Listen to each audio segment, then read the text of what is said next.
Hey, ako si Kuya DJ at sa video na to, ipapakita ko sa iyo kung paano mag-connect ng CDJ papunta sa isang DJM na mixer. O ito panoorin kung ikaw ay isang tech sa isang bar, club o kaya sound system, or kung ikaw ay manager ng isang bar, club or sound system, tapos kailangan mo magpakita ng tutorial sa mga tech mo kung paano mag-connect ng ganitong klaseng club standard na setup. O din to panoorin kung DJ ka, dahil tayo mga DJ, kailangan alam natin how things work, how our gear works. Dahil habang tumutugtog tayo, kung magka-problema or something like that, kailangan marunong tayo mag-troubleshoot. Kung bago ka dito, please hit that subscribe button and hit the like button as well. Okay, now let's get to the tutorial. Overview muna tayo ng gear that we have in front of us. So meron tayong pares ng CDJ 2000 Nexus 2. Ito sila, one on my right and one on my left. Tsaka dito sa gitna, meron tayong DJM 900 Nexus 2. Ngayon, ito yung tinatawag na club standard setup dahil ito yung kadalasang mahahanap sa mga malalaking venue. Merong mas bagong setup na lumabas kaysa dito. Iyon ay ang CDJ 3000, pati DJM A9, ayun yung nagpalit sa setup na ito. Yung CDJ, tinatawag din itong media player dahil it's capable of playing back music from a variety of media, including CDs, dito sa harap may CD slot, flash drives, may USB slot dito, SD, dahil may SD slot dito, at dito sa likod, meron din siyang USB-B na port. So, ibig sabihin, pwede mo ito ikabit sa iyong laptop in order to play music from DJ software, including Rekordbox DJ, Serato DJ, Virtual DJ, at iba pa. Ngayon naman, itong DJM mixer natin is just like a standard mixer that you would find sa sound system mo. Yung trabaho niya ay mag-route ng signal galing sa playback devices mo. Magra-route siya pumunta dito, pwede mo siyang i-effect or pwede mo lang siyang lagyan ng EQ at kung ano-ano pa, pwede mo i-adjust yung volume at i-route niya yung audio na yan palabas papunta sa speakers, whether that is speakers facing the audience or speakers papunta sa DJ, which are called booth monitors. We'll talk a little bit about booth monitors later on. Alright, now that we've got that out of the way, now let's connect itong CDJs papunta sa mixer natin. So, kailangan natin ng mga kable. Ano ba yung mga kable na yan? I have them over here. So, we will need dalawang pares ng RCA cable, dalawang pares ng power cable or yung tinatawag na IEC, pati isang Ethernet cable. For the DJM mixer naman, ang kailangan lang na cable dito ay yung IEC na power cable, pati yung cable papunta sa sound system mo. Pwede kang gumamit ng XLR, pwede kang gumamit ng RCA, or pwede ka rin gumamit ng 1/4 inch or yung tinatawag natin na PL dito sa Pilipinas. Okay, so simula muna tayo. I-connect natin yung CDJ na to sa kanan, papunta dito sa ating mixer. We're going to connect it here in the center sa channel 3. So, kuha ako ng RCA cable natin dito sa likod. Makita mo, meron ditong audio output. Kata ng ganyan. Tapos dito sa ating mixer, isasaksak natin siya dito sa channel 3 sa line input. Bakit sa line input? Dahil yung output ng CDJ natin ay line output, okay? Mapapansin mo, katabi ng line input dito sa mixer, meron dyan phono. Yung phono, para sa turntables yan. Dahil yung phono, turntables are known as a phonograph, yung output niya is phono. So, iba yung level na yan, okay? So, do not connect yung CDJs papunta sa phono kasi magiging distorted yung tunog niya.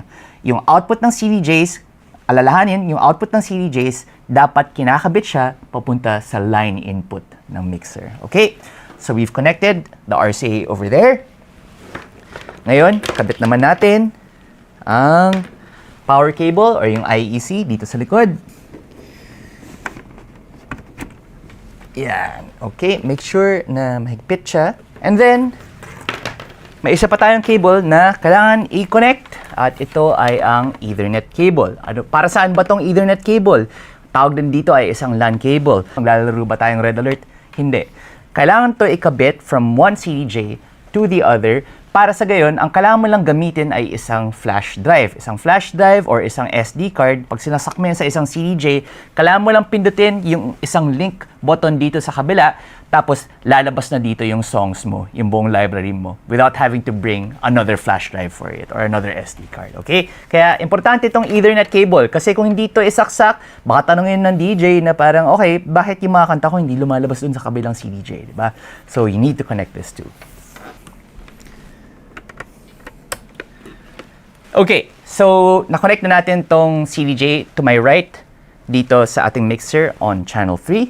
Now, I'm gonna do the same thing over here on the CDJ to my left. Ikakabit ko naman siya dito sa channel 2. Kabit natin yung audio out. Red and white. Ganyan lang. Simple lang naman. Kabit uli natin dito sa line input on channel 2. Okay? Yan. Then, yung IEC or yung power cable natin, kabit din natin.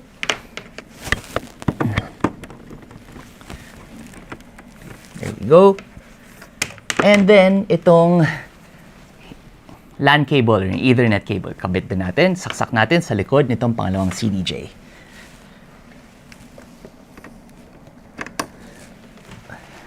Okay, so nakabit na natin yung CDJs, yung audio niya, nakakabit papunta sa mixer, pati yung mga power or IEC cables niya, nakasaksak na rin, pero hindi pa natin siya kinakabit dun sa power supply, diba? So, okay lang yan. Kinabit na rin natin yung LAN cable from one CDJ to the other. Okay? Now, finally, ang kailangan natin gawin is kabitan yung mixer ng isang power cable din. So, I have one over here. Okay. Saksakan natin dito. Okay. So, naka-connect na yan and we have all of our power cables connected to the gear. Now, the last thing that we need, and I think this is going to depend on the sound system that you have, yung output ng mixer ay magdedepende doon sa ginagamit nyo sa venue nyo or sa sound system nyo. Usually, ang gagawin ng engineer is ikakabit yung master output, ito XLR siya, papunta doon sa amplifiers or sa loudspeakers or whatever. So, master output, kakabit mo siya dito. And then, meron din dito sa ilalim, booth monitors. So, yung booth monitors, ito yung speakers na ginagamit ng DJ para marinig niya yung sarili niya. And ito yung pwede niya gamitin na basihan para, kunyari, mag-mix siya, marinig niya yung lumalabas sa speakers papunta sa audience. And he'll have control over it, diba? That's what the booth monitor is all about. So, pwede siya ikabit dito and it uses PL or quarter-inch na jacks.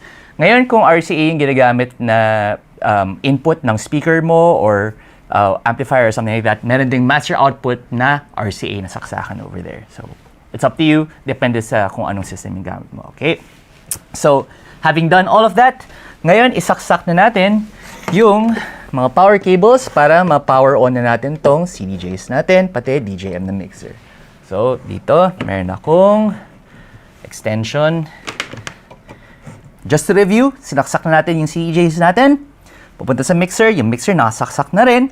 And then now, we're ready to power everything on. So, you can do this in any sequence that you like. Pero ako, personally, what I like to do is, unahin ko muna yung mixer. There you go. Makita mo, mag-start siya. May nakasulat na dito sa screen na onboard. There you go. And then, bubuksan ko na yung CDJs.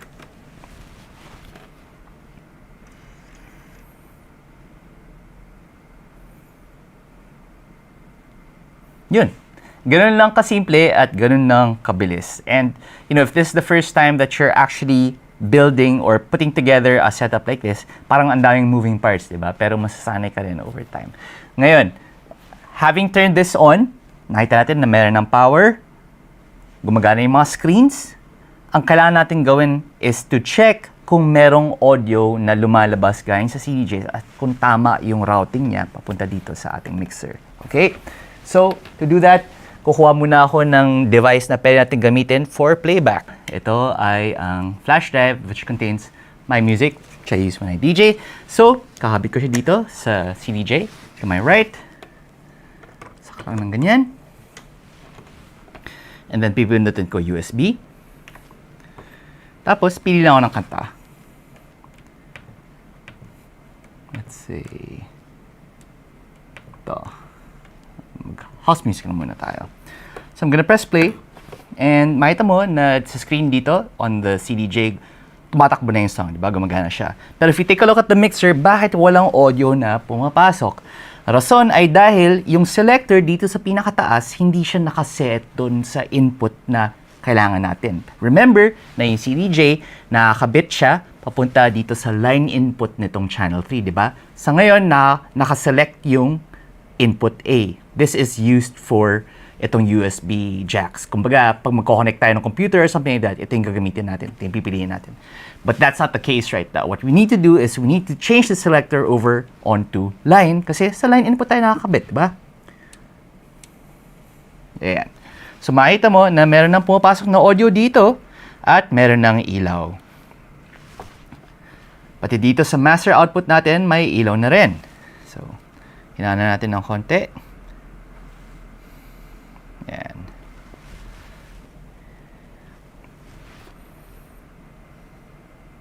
And you can also check kung wala kang nakakabit na outputs sa ngayon, like me, dahil wala naman ako kinabit na output, you can also use a pair of headphones. So, ikakabit mo dito sa headphone jack. Tapos, pindutin mo tong Q sa may master, and then, lakasan mo lang yung volume. Then, you wear the headphones. Yan. Yan. May lumalabas na audio, so that's good. Stop muna tayo dito. That's fine. Now, let's do the same thing for the other CDJ dito on my left. So, I'm gonna press link. Remember na connect tayo via LAN papunta dito sa kabilang CDJ. Pili lang tayo ng kanta.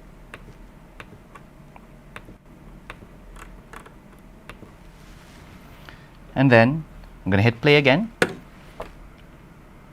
And I'm gonna do the same thing. Remember na line input dapat, yun nandito sa selector, sa channel 2. So ngayon, nasa A. So gagalawin ko lang siya. Hanggat lumabas yung line. Pwede ko ulit i-check kung lumalabas yung sound. May tunog. Tapos, hinaan ko lang din to ng konti. Para, just to give us enough headroom para hindi mag-clip. Okay naman yan. Okay naman yan. It all looks good. Okay, so that's all there is to it. Marunong ka na ngayon mag-setup ng CDJ, papunta sa DJM Mixer, and the DJM Mixer, papunta sa output of your choice. So I hope this video helps. Please, again, don't forget to hit the subscribe button as well as like, and do share this with your other sound system, tech, or DJ friends. I'll see you in the next video.